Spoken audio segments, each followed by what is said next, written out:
Shalom, selamat pagi Bapak Ibu Saudara yang dikasihi oleh Tuhan. Puji Tuhan, hari ini kita bisa berjumpa kembali dalam program Renungan Keluarga Kristen. Mari kita bersama naikkan syukur, bersatu di dalam doa kita sebelum kita merenungkan firman-Nya. Mari kita berdoa. Bapa kami yang di sorga, terima kasih Tuhan. Pagi hari ini Tuhan menolong kami bangun. Pagi hari ini Tuhan memberikan kekuatan bagi kami menikmati hari yang baru. Terima kasih Tuhan menjaga kami dengan sempurna melewati kawal malam. Tuhan menopang kami dalam segala ketidakberdayaan kami. Tuhan memberikan kekuatan di dalam kelemahan kami. Terpujilah nama-Mu, Kau sudah memulihkan kami dari kelelahan-kelelahan kami. Terima kasih banyak ya Tuhan. Kami memohon urapan Tuhan, pertolongan Tuhan buat setiap kami, hamba-Mu ini, bersama Bapak Ibu dan juga saudara-saudara yang merenungkan firman Tuhan ini bersama-sama. Tuhan berkatilah, Tuhan kuasai hati kami, pikiran kami, pendengaran kami hanya terarah kepada kuasa Tuhan. Tuhan, kami memohon firman-Mu ini sungguh Engkau nyatakan sehingga kami memahami pimpinan Tuhan, kehendak Allah yang menuntun langkah hidup kami dalam bersikap, dalam melakukan kehidupan kami sepanjang hari ini. Berkati kami Tuhan di dalam nama Tuhan Yesus Kristus. Amin. Bapak Ibu Saudara yang dikasihi oleh Tuhan, hari ini kita akan bersama-sama belajar bagian firman Tuhan dari Amsal pasal 28 ayat 14 dan juga ayat 13 dan ayat 14. Demikianlah firman Tuhan, Amsal 28 ayat 13 dan 14. Siapa menyembunyikan pelanggarannya tidak akan beruntung, tetapi siapa mengakuinya dan meninggalkannya akan disayangi. Berbahagialah orang yang senantiasa takut akan Tuhan, tetapi orang yang mengeraskan hatinya akan jatuh ke dalam malapetaka. Bapak Ibu Saudara, kita akan merenungkan bagian firman Tuhan ini yang akan menolong dan mengingatkan kita untuk hidup di dalam keterbukaan. Hidup di dalam keterbukaan ini mengingatkan supaya setiap kita sesungguhnya adalah terbuka di mata Tuhan. Kita ini tidak ada yang ditutup-tutupi. Dalam kehidupan kita tidak dapat dipungkiri dari masa kanak-kanak, hal yang paling biasa dilakukan adalah takut mengakui kesalahan. Sehingga merupakan bagian yang tindakan yang sudah biasa Bapak Ibu Saudara, bahwa manusia itu saat melakukan kesalahan, hal yang paling mudah diucapkan adalah saya tidak tahu. Dia menyembunyikan dosanya, dia menyembunyikan kesalahannya, dia menyembunyikan kelalaiannya. Contohnya saja, seandainya ada gelas yang pecah, terus mama bertanya, siapa yang memecahkan gelas ini? Dengan mudah dan dengan gampang, dengan tanpa merasa bersalah, mungkin dia akan berkata, saya tidak tahu. Padahal jelas-jelas dia yang memecahkan. Pernah gak berpikir bahwa sebenarnya memang hal yang ditaruhkan iblis dalam pikiran manusia adalah jangan mengaku, karena kalau mengaku itu akan mendatangkan kemarahan, akan mengerikan. Hal ini diputar balikkan oleh si jahat, sehingga manusia akan lebih mudah untuk berbohong daripada jujur, lebih mudah menutupi daripada membuka diri. Tapi Alkitab firman Tuhan dengan jelas berkata, bagaimana Tuhan menyatakan belas kasihannya, pengampunannya, kasih sayangnya terhadap orang-orang yang membuka diri, orang-orang yang terbuka dan siap mengakui kesalahan-kesalahannya. Bapak Ibu Saudara, hari ini kita belajar hidup dalam keterbukaan itu mengingatkan bahwa saat kita hidup dalam keterbukaan di hadapan Allah, yang kita nikmati adalah kasih sayang Tuhan. Siapa mengakuinya dan meninggalkannya akan disayangi. Ini yang jarang disuarakan. Ini yang jarang dikumandangkan. Yang ada di pikiran kita dari masa kanak-kanak dan mungkin juga saat ini di dunia pekerjaan. Bahaya kalau sampai ketahuan. Karena kalau sampai ketahuan, pasti akan ada penghukuman. Kan demikian. Padahal Tuhan katakan barang siapa mengakuinya dan meninggalkannya akan disayangi oleh Tuhan. Barang siapa mengakui dosa-dosanya, Ia adalah setia dan adil. Dia akan menyucikan kita dari segala dosa dan pelanggaran kita. Di dalam pengakuan itu ada pengampunan, Bapak Ibu Saudara. Ini yang harus kita taruh dalam pikiran kita.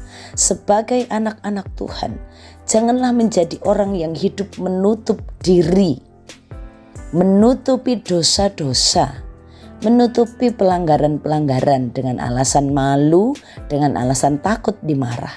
Tidak. Alkitab dengan jelas berkata, barang siapa mengakuinya dan meninggalkannya akan disayangi oleh Tuhan.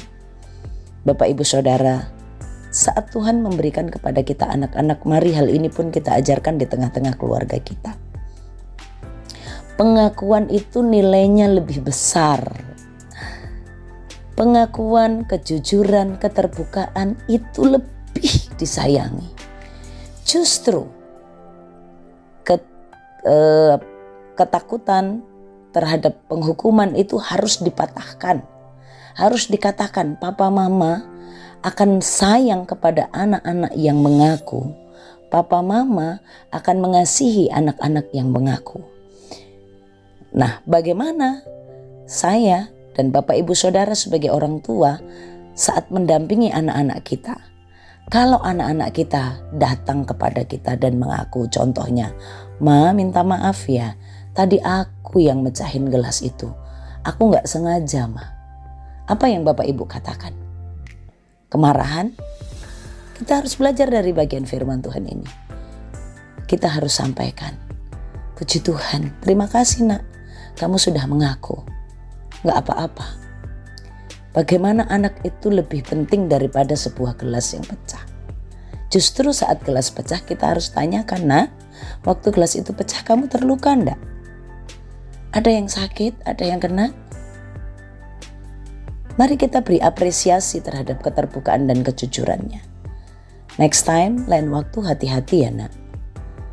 Kamu hebat, kamu sudah jujur, kamu menang. Mama sayang dengan kamu. Terima kasih. Memang gelas itu penting, tapi kamu lebih penting. Kamu lebih berarti, karena kamu harta milik Tuhan yang mama papa harus kasihi. Gelas itu harus dijaga, hati-hati. Tapi kalau pecah ya gak apa-apa. Yang penting kamu aman, yang penting kamu baik. Bapak Ibu Saudara, mari kita terapkan ini dalam pengasuhan kita di tengah keluarga kita. Kita rubah pola asuh kita. Kita asuh sekarang anak-anak kita berdasarkan firman. Kita ajarkan kebenaran kepada anak-anak kita. Bapak Ibu Saudara yang dikasihi oleh Tuhan, barang siapa menyembunyikan pelanggarannya tidak akan beruntung. Menyembunyikan pelanggaran itu justru semakin lama akan membuat anak terus hidup dalam karakter yang demikian. Tidak akan beruntung karena Tuhan pasti akan membukakan suatu waktu sehebat apapun menyembunyikan bangkai itu akan tercium juga. Begitu ya Bapak Ibu Saudara. Ini sebenarnya sudah dituliskan dalam Alkitab. Bagaimana juga seorang suami istri dalam relasi hidup berumah tangga. Kejujuran itu nilai yang paling luar biasa, harus terus diajarkan, harus terus dilakukan. Barang siapa mengakuinya dan meninggalkannya, bukan mengakuinya dan tetap melakukannya, tidak. Barang siapa mengakuinya dan meninggalkan itu, di hadapan Allah dia akan disayangi. Demikian juga Bapak, Ibu, Saudara yang dikasihi oleh Tuhan. Bagaimana kita dalam hidup kita hari ini diingatkan oleh Tuhan. Bahwa orang yang mengeraskan hatinya, mengeraskan hati menutupi dosa-dosanya, mengeraskan hatinya untuk tetap melakukan dosa dengan bersembunyi-sembunyi, Tuhan katakan dia akan jatuh ke dalam malapetaka. Tetapi berbahagia orang yang senantiasa takut akan Tuhan. Bapak Ibu Saudara yang dikasihi oleh Allah, hidup dalam keterbukaan adalah hidup yang mendatangkan kasih sayang Tuhan bagi kita. Keterbukaan ada di antara pasangan suami istri, keterbukaan ada di antara anak dan orang tua. Keterbukaan ini perlu. Orang yang hidup di dalam pengakuan-pengakuannya, penyesalan-penyesalannya, serta tindakan pertobatan yang dinyatakan dalam meninggalkan pelanggaran-pelanggaran yang telah dilakukannya, dia akan menikmati kasih sayang Tuhan. Dia akan menikmati berkat-berkat Allah.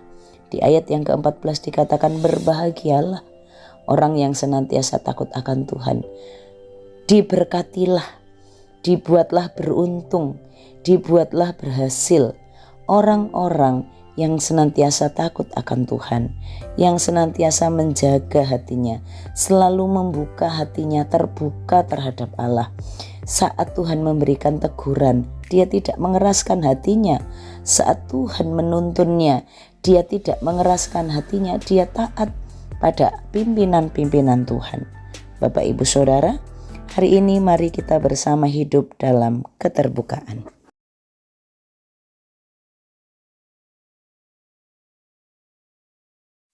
Mari kita berdoa. Tuhan Yesus, terima kasih untuk firman-Mu hari ini. Tuhan menolong kami, memberkati kami dengan firman ini. Mampukan kami ya Allah untuk hidup dalam keterbukaan di hadapan Allah dan mengajarkannya kepada keluarga kami, anak-anak kami. Berkati segala hal yang akan kami kerjakan hari ini ya Tuhan. Di dalam nama Tuhan Yesus Kristus. Bapak Ibu Saudara, arahkan hatimu kepada Tuhan dan terimalah berkat-Nya. Tuhan memberkati engkau dan melindungi engkau. Tuhan menyinari engkau dengan wajah-Nya dan beri engkau kasih karunia. Tuhan menghadapkan wajah-Nya kepadamu dan memberi engkau damai sejahtera dari sekarang sampai selama-lamanya. Amin. Tuhan Yesus memberkati.